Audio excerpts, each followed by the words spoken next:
ਸੋ today ਆਪਾਂ topic start ਕਰਨ ਜਾ ਰਹੇ ਹੈਗੇ ਹਾਂ ਰੇਬੀਜ਼ ਜਾਂ ਜਿਹਨੂੰ ਆਪਾਂ ਅਲਰਟ ਵਿਸ਼ ਕਹਿੰਦੇ ਹੈਗੇ ਹਾਂ। ਸੋ ਸਭ ਤੋਂ ਪਹਿਲਾਂ ਗੱਲ ਕਰਦੇ ਹੈਗੇ ਇਹਦੀ ਪ੍ਰੈਵਲੈਂਸ ਦੀ। ਪ੍ਰੈਵਲੈਂਸ ਮਤਲਬ ਕਿੰਨਾ ਹੈਗਾ ਇਹ ਪੂਰੇ ਸੰਸਾਰ ਦਾ।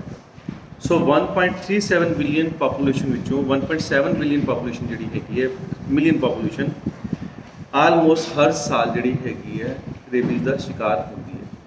ਇਹਦੀ ਇੰਨੀ ਪ੍ਰੈਵਲੈਂਸ ਹੈ, ਮਤਲਬ ਉਹਦੇ ਵਿੱਚੋਂ 20,800 ਕੇਸਿਸ ਹਰ ਸਾਲ ਆਉਂਦੇ ਔਰ ਉਹਦੇ ਵਿੱਚੋਂ 20,800 ਕੇਸਿਸ ਵਿੱਚੋਂ ਤਕਰੀਬਨ 36% ਜਿਹੜੇ ਕੇਸਿਸ ਹੈ ਉਹ ਇੰਡੀਆ ਤੋਂ ਨੇ। ਠੀਕ ਹੈ ਨਾ, ਮਤਲਬ ਤੁਸੀਂ ਅਗਰ ਲਗਾਓ 20,000 ਦਾ ਆਈਡੀਆ ਹੈਗਾ, ਤੁਸੀਂ ਸੋਚੋ ਕਿੰਨੇ ਕੇਸਿਸ ਹੈਗੇ ਆਪਣੇ ਇੰਡੀਆ ਵਿੱਚ। 36% ਕੇਸਿਸ ਹੈ, ਆਲਮੋਸਟ 7-8 ਹਜ਼ਾਰ ਦੇ ਆਸ-ਪਾਸ ਕੇਸਿਸ ਪੂਰੇ ਸਾਲ ਦੇ ਅੰਦਰ। ਕਮ ਕੇਸਿਸ ਨਹੀਂ ਹੁੰਦੇ ਤੁਹਾਡੇ ਜਨਰਲ ਓਪੀਡੀਜ਼ ਦੇ ਅੰਦਰ, ਤੁਹਾਡੇ ਆਮ ਜਿਹੜੇ ਤੁਹਾਡੇ ਆਸ-ਪਾਸ ਦੇ ਵਿਵਹਾਰ ਦੇ ਅੰਦਰ ਐਸੇ ਕੇਸਿਸ ਦੇਖਣ ਨੂੰ ਮਿਲਣਗੇ ਜਿਹੜੇ। So it is a very high ਪ੍ਰੈਵਲੈਂਸ।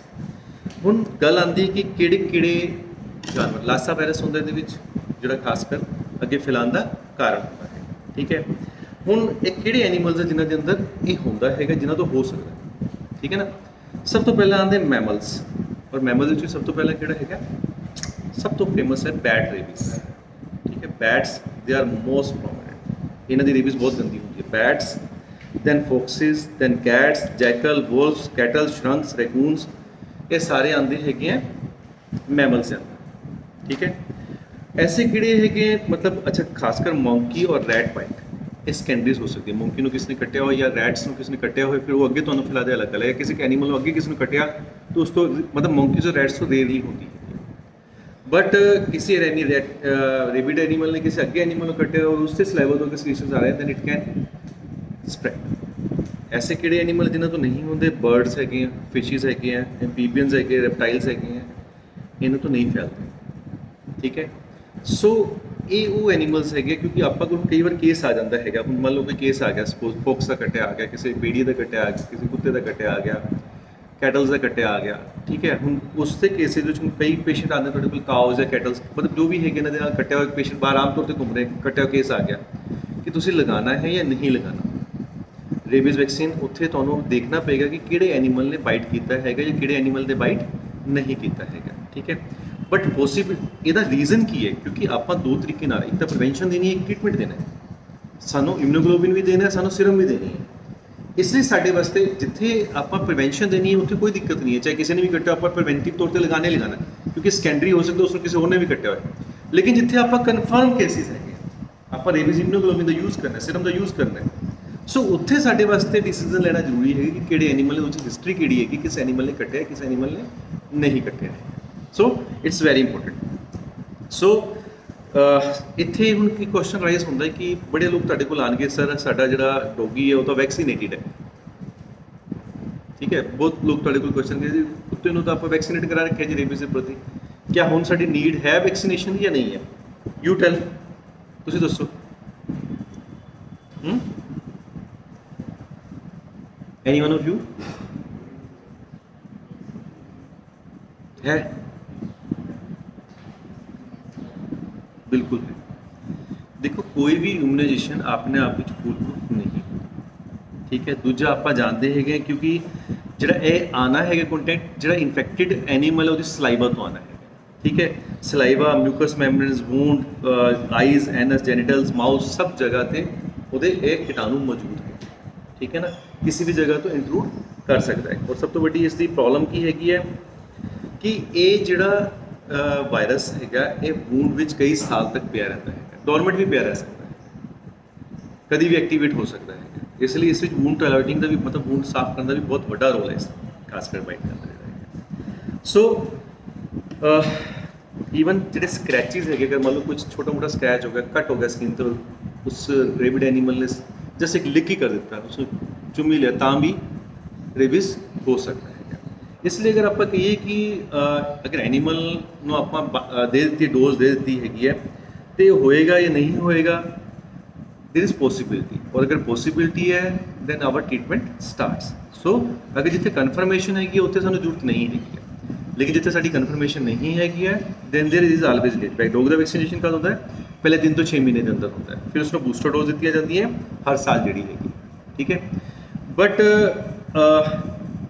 अगर डॉग को आप प्रॉपरली वैक्सीनेट किया तो कई बार चांसेस कम होते हैं। ਠੀਕ ਹੈ।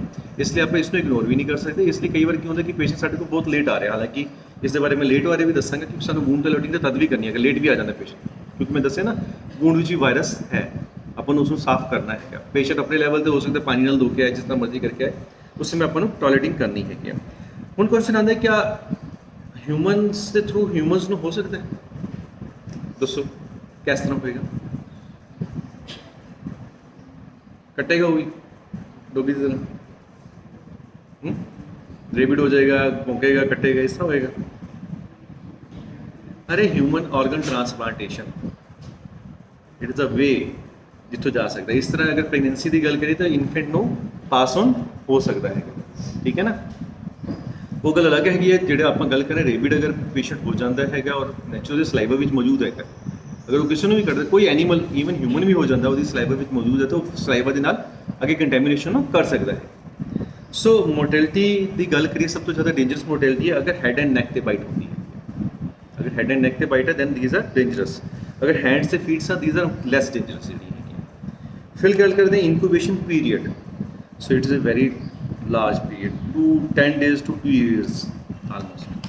ਕਈ ਕੇਸ ਵਿੱਚ ਤਾਂ ਇਸ ਤੋਂ ਵੀ ਕਈ ਸਾਲ ਅੱਗੇ ਤੱਕ। ਅਗਰ ਆਪਾਂ ਕਿਤਾਬੀ ਗੱਲ ਕਰੀਏ 10 days to 2 years, ਮਤਲਬ 10 ਦਿਨ ਦੇ ਅੰਦਰ ਦੇ ਵੀ ਲੱਛਣ ਆ ਸਕਦੇ हैं और 2 ਸਾਲ ਤੱਕ ਵੀ ਆ ਸਕਦੇ हैं और ਕਈ ਵਾਰ ਕੁਝ ਅਗਲੇ ਸਾਲ ਤੱਕ ਵੀ ਆ ਸਕਦੇ हैं ਅਗਰ ਉਹ ਵੂੰਡ ਵਿੱਚ ਬੈਠਾ ਹੈਗਾ ਤਾਂ, ਠੀਕ ਹੈ। ਸੋ ਜਿਹੜੇ ਹੈਡ ਐਂਡ ਨੈਕ ਦੇ ਸਿੰਪਟਮ ਆਉਂਦੇ हैं ਬਹੁਤ ਜਲਦੀ ਅਪੀਅਰ ਹੁੰਦੇ, ਥੋੜੀ ਦੇਰ ਵਾਸਤੇ ਅਪੀਅਰ ਹੁੰਦੇ, ਜਲਦੀ ਹੀ ਚਲੇ ਜਾਂਦੇ हैं, ਕਿਉਂਕਿ ਮੈਂ ਦੱਸਿਆ ਡੇਂਜਰਸ ਹੈ ਬਹੁਤ ਜ਼ਿਆਦਾ। ਮੋਰਟੈਲਿਟੀ ਜਿਹੜੀ ਕਿ ਹਰ ਹੈਡ ਐਂਡ ਨੈਕ ਦੇ ਅੰਦਰ ਬਾਈਟ ਹੁੰਦੀ ਹੈ ਤਦ ਹੁੰਦੀ ਹੈਗੀ ਆ। ਸੋ ਅੱਗੇ ਹੁਣ ਗੱਲ ਕਰਦੇ ਹੈਗੇ ਆ ਕਿ ਕੁੱਤੇ ਦੇ ਅੰਦਰ ਕੀ ਲੱਛਣ ਦਿਖਾਈ ਦੇਣਗੇ। ਹਾਲੇ ਮੈਂ ਆਯੁਰਵੇਦ ਬਾਰੇ ਵੀ ਅੱਗੇ ਗੱਲ ਕਰਾਂਗੇ ਕਿ ਆਯੁਰਵੇਦ ਨੇ ਵੀ ਦੱਸਿਆ ਕਿ ਕੁੱਤੇ ਦੇ ਅੰਦਰ ਕੀ ਲੱਛਣ ਦਿਖਣੇ ਸ਼ੁਰੂ ਹੋ ਜਾਣਗੇ, ਲੇਕਿਨ ਹਾਲੇ ਆਪਾਂ ਸਾਇੰਸ ਦੀ ਗੱਲ ਕਰ ਰਹੇ ਹਾਂ ਅੱਗੇ, ਮਾਡਰਨ ਸਾਇੰਸ ਦੀ। So howling characteristic continuous bark and hoarse like sound, ਮਤਲਬ ਤੁਸੀਂ ਦੇਖੋਗੇ ਕੁੱਤੇ ਜਦ ਇੱਕ ਰੋਂਦੇ ਨਹੀਂ, ਰੋਂਦੇ ਦੀ ਆਵਾਜ਼ ਕੱਢਦੇ ਆ, ਹਾਰਸ਼ ਦੀ ਸਾਊਂਡ ਕੱਢਦੇ ਹੈਗੇ ਹੈ ਨਾ, ਜਿਹਨੂੰ ਕਹਿੰਦੇ ਆ ਹੌਲਿੰਗ। ਕੁੱਤਾ ਰਾਤ ਨੂੰ ਰੋਂਦਾ ਦਿਖਦਾ ਨਾ, ਜਿਸ ਤਰ੍ਹਾਂ ਇੱਕ ਅਲੱਗ ਤਰ੍ਹਾਂ ਦੀ ਆਵਾਜ਼, ਜਿਸ ਤਰ੍ਹਾਂ ਕਰੂ ਮਤਲਬ ਇੱਕ ਖਰਵੀ ਦੀ ਆਵਾਜ਼ ਇਸ ਤਰ੍ਹਾਂ ਦੀ ਹੈਗੀ, ਇਸ ਤਰ੍ਹਾਂ ਦੀ ਆਵਾਜ਼ ਆਉਣੀ ਸ਼ੁਰੂ ਹੋ ਜਾਂਦੀ ਹੈ। Aggression, itching, attacking and chewing inanimate objects, ਜਿਹੜੇ ਤੁਸੀਂ ਕਹਿ ਸਕਦੇ ਹੋ ਜਿਹੜੇ ਆਬਜੈਕਟਸ ਹੈ ਹੀ ਨਹੀਂ, ਮਤਲਬ ਲਿਵਿੰਗ ਆਬਜੈਕਟਸ ਹੀ ਨਹੀਂ, ਉਹਨਾਂ ਨੂੰ ਚਬਾਉਣ ਦੀ ਕੋਸ਼ਿਸ਼ ਕਰੇਗਾ, ਠੀਕ ਹੈ। ਉਸ ਤੋਂ ਬਾਅਦ ਜਿਸ ਤਰ੍ਹਾਂ ਫੈਂਸ ਹੈ, ਆਇਰਨ ਬਾਰਸ ਹੈ, ਉਹਨਾਂ ਨੂੰ ਚਬਾਉਣ ਦੀ ਕੋਸ਼ਿਸ਼ ਕਰੇਗਾ, ਮਤਲਬ ਜਿਹੜੀ ਹੈਗੀ ਹੈ। ਮੂਵਮੈਂਟ ਔਰ ਸਾਊਂਡਸ ਐਗਰੇਵੇਟਿਡ, ਕੋਈ ਵੀ ਮੂਵਮੈਂਟ, ਕੋਈ ਵੀ ਸਾਊਂਡ ਇਸ ਚੀਜ਼ ਨੂੰ ਵਧਾ ਦੇਗੀ ਜਿਹੜੀ ਹੈਗੀ ਹੈ। ਉਹ ਇਸ ਤਰ੍ਹਾਂ ਲੱਗੇਗਾ ਉਸ ਨੂੰ ਜਿਸ ਤਰ੍ਹਾਂ ਥਰੋਟ ਵਿੱਚ ਕੋਈ ਹੱਡੀ ਫਸੀ ਹੋਈ ਹੈਗੀ ਹੈ, ਠੀਕ ਹੈ। ਪੈਰਾਲਿਸਿਸ ਆਫ ਟੰਗ, ਬੋਲਦੇ ਹੋਏ ਬੋਲ ਨਹੀਂ ਪਾਏਗਾ, ਪੈਰਾਲਿਸਿਸ ਹੋ ਜਾਏਗਾ ਟੰਗ ਦਾ ਜਿਹੜਾ ਹੈਗਾ। ਸਿਮਿਲਰਲੀ ਟੰਗ ਡ੍ਰੌਪ ਹੋ ਜਾਏਗੀ, ਜਾ ਡ੍ਰੌਪ ਹੋ ਜਾਏਗਾ। ਇਨਐਬਿਲਿਟੀ ਟੂ ਸਵੈਲੋ, ਨਿਗਲ ਨਹੀਂ ਪਾਏਗਾ ਕਿਸੇ ਵੀ ਤਰੀਕੇ ਨਾਲ ਜਿਹੜਾ ਹੈਗਾ। ਰਿਸਪੌਂਸ ਟੂ ਫਲਾਈਂਗ ਇਨਸੈਕਟਸ, ਅਗਰ ਹੁੰਦੇ ਨਾ ਆਪਣਾ ਇਨਸੈਕਟਸ ਘੁੰਮ ਰਹੇ ਏਅਰ ਵਿੱਚ, ਤਾਂ ਉਹਨਾਂ ਦੇ ਪ੍ਰਤੀ ਭੌਂਕਣਾ ਸ਼ੁਰੂ ਕਰ ਦੇਗਾ ਛੋਟੇ ਸੈਕਿੰਡਸ ਤੋਂ ਬਾਅਦ ਜਿਹੜਾ ਹੈਗਾ। ਚੌਕਿੰਗ, ਨੋਜ਼ ਕਫ, ਵੋਮਿਟਿੰਗ, ਰੈਸਟਲੈਸਨੈਸ, ਏਮਲੈਸ ਵਾਂਡਰਿੰਗ, ਇੱਧਰ ਉੱਧਰ ਭੱਜੇਗਾ ਜਿਹੜਾ ਹੈਗਾ। ਪਾਇੰਗ ਮਤਲਬ ਆਪਣੇ ਪੰਜੇ ਰਗੜੇਗਾ ਜਿਹੜਾ ਹੈਗਾ। ਸਕ੍ਰੈਚਿੰਗ, ਡਿਗਿੰਗ, ਰਬਿੰਗ, ਲਿਕਿੰਗ, ਚੂਇੰਗ, ਡਿਪਲੇਸ਼ਨ, ਬਿਲਕੁਲ ਖਾਲੀ ਮਹਿਸੂਸ ਕਰੇਗਾ ਜਿਹੜਾ ਹੈਗਾ। Excited, agitated, pedal and stand up for the frequent intervals, ਥੋੜੀ ਦੇਰ ਤੇ ਖੜਾ ਹੋ ਜਾਏਗਾ। ਫਲਾਈ ਸਨੈਪਿੰਗ, ਇਮੇਜਨਰੀ ਚੀਜ਼ਾਂ ਨੂੰ ਪਕੜਨ ਦੀ ਕੋਸ਼ਿਸ਼ ਕਰੇਗਾ ਜਿਹੜੀ ਚੀਜ਼ਾਂ ਨਹੀਂ ਹੈ, ਜਿਸ ਤਰ੍ਹਾਂ ਆਪਾਂ ਹੈਲੂਸੀਨੇਸ਼ਨ ਵਰਡ ਯੂਜ਼ ਕਰਦੇ ਹੈਗੇ, ਠੀਕ ਹੈ ਨਾ। ਸਟ੍ਰੇਂਜ ਐਂਡ ਇੱਕ ਅਲੱਗ ਤਰ੍ਹਾਂ ਦੇ ਨਾਲ ਦੇਖਣਾ ਸ਼ੁਰੂ ਕਰ ਦੇਗਾ, ਠੀਕ ਹੈ। ਔਰ ਇਨ ਕੋਆਰਡੀਨੇਸ਼ਨ, ਆਪਣੀ ਉਹਦੀ ਮੂਵਮੈਂਟਸ ਦਾ ਜਿਹੜਾ ਹੈਗਾ, ਕਦੀ ਇੱਧਰ ਹੋਏਗਾ, ਕਦੀ ਇੱਧਰ ਗਿਰੇਗਾ, ਕਦੀ ਉੱਧਰ ਗਿਰੇਗਾ। ਐਂਡ ਅਲਟੀਮੇਟਲੀ ਪੈਰਾਲਿਸਿਸ ਹੋ ਜਾਏਗਾ, ਕੋਮਾ ਵਿੱਚ ਜਾਏਗਾ ਐਂਡ ਲਾਸਟਲੀ ਡੈਥ ਹੋ ਜਾਏਗੀ। ਸੋ ਦਿਸ ਇਜ਼ ਅ ਸਟੇਜ। ਇਹ ਹੈਗੇ ਕੁੱਤੇ ਦੇ ਅੰਦਰ ਪਾਏ ਜਾਣ ਵਾਲੇ ਲੱਛਣ, ਜਿਨ੍ਹਾਂ ਲੱਛਣਾਂ ਨੂੰ ਦੇਖ ਕੇ, ਜਾਂ ਰੇਬਿਡ ਐਨੀਮਲ ਦੇ ਕਹਿ ਸਕਦੇ ਹੋ ਤੁਸੀਂ, ਇਕੱਲੇ ਆਪਾਂ ਕੁੱਤੇ ਨੂੰ ਨਹੀਂ ਕਹਿ ਸਕਦੇ, ਕੋਈ ਵੀ ਰੇਬਿਡ ਐਨੀਮਲ ਹੈ ਉਹਦੇ ਅੰਦਰ ਕੀ ਲੱਛਣ ਮਿਲਣਗੇ ਜਿਨ੍ਹਾਂ ਨੂੰ ਦੇਖ ਕੇ ਆਪਾਂ ਪਹਿਚਾਣ ਸਕਦੇ ਹਾਂ ਕਿ ਉਹ ਰੇਬਿਡ ਹੈ ਜਾਂ ਨਹੀਂ। ਦੇਖੋ ਪਾਲਤੂ ਜਾਨਵਰ ਅਗਰ ਮੰਨ ਲਓ ਆਪਾਂ ਰੈਟਸ ਹੈ, ਸੌਰੀ ਡੌਗਸ ਹੈਗੇ ਆ, ਕੈਟਸ ਹੈਗੇ, ਤੁਸੀਂ ਦੇਖੋ ਕਿ ਆਪਾਂ ਅਗਰ ਸਾਡੇ ਘਰਾਂ ਵਿੱਚ ਹੈਗੇ ਆ, ਆਪਣਾ ਬਿਹੇਵੀਅਰ ਉਹਨਾਂ ਦੇ ਨਾਲ ਕਿਸ ਤਰ੍ਹਾਂ ਦਾ ਹੋਊਗਾ। ਆਪਣੇ ਕੋਲ ਆਉਂਦੇ ਹੈਗੇ ਹੈ ਨਾ, ਬੈਠਦੇ ਹੈਗੇ, ਲਿਕ ਕਰਦੇ ਹੈਗੇ ਹੈ ਨਾ, ਪਿਆਰ ਮੰਗਦੇ ਹੈਗੇ ਆ, ਉਲਟਾ ਲੇਟਦੇ ਹੈਗੇ। ਥੀਸ ਆਰ ਦਾ ਬਿਹੇਵੀਅਰਸ, ਉਹਨਾਂ ਦੇ behaviours, but they will get change, ਕਿਉਂਕਿ ਕੀ ਹੈ ਸੀਨਸ ਤੇ ਇਫੈਕਟ ਹੋ ਰਿਹਾ ਹੈ। ਸੋ ਬਿਹੇਵੀਅਰ ਕਿਸ ਤਰ੍ਹਾਂ ਦਾ ਹੋ ਜਾਏਗਾ, ਉਹਦੇ ਵਾਸਤੇ ਅਣਜਾਣ ਹੋ ਜਾਓਗੇ ਤੁਸੀਂ। ਬਾਈਟ ਕਰਨ ਦੀ ਕੋਸ਼ਿਸ਼ ਕਰੇਗਾ, ਭੱਜਣ ਦੀ ਕੋਸ਼ਿਸ਼ ਕਰੇਗਾ, ਦੌੜਨ ਦੀ ਕੋਸ਼ਿਸ਼ ਕਰੇਗਾ, ਬਾਹਰ ਕਰਨ ਦੀ ਕੋਸ਼ਿਸ਼ ਕਰੇਗਾ, ਫਾਲਤੂ ਦੀ ਚੀਜ਼ਾਂ ਨੂੰ ਪਕੜਨ ਦੀ ਕੋਸ਼ਿਸ਼ ਕਰੇਗਾ। ਛੋਟੀ ਜਿਹੀ ਅਗਰ ਟੀਵੀ ਦੀ ਸਾਊਂਡ ਆਏਗੀ ਤਾਂ ਬਾਹੂ ਕਰਨੀ ਸ਼ੁਰੂ ਕਰ ਦੇਗਾ। ਮਤਲਬ ਇੱਕ ਅਣਜਾਣ ਜਿਹਾ ਬਿਹੇਵੀਅਰ ਉਹਦੇ ਅੰਦਰ ਆਉਣਾ ਸ਼ੁਰੂ ਹੋ ਜਾਏਗਾ।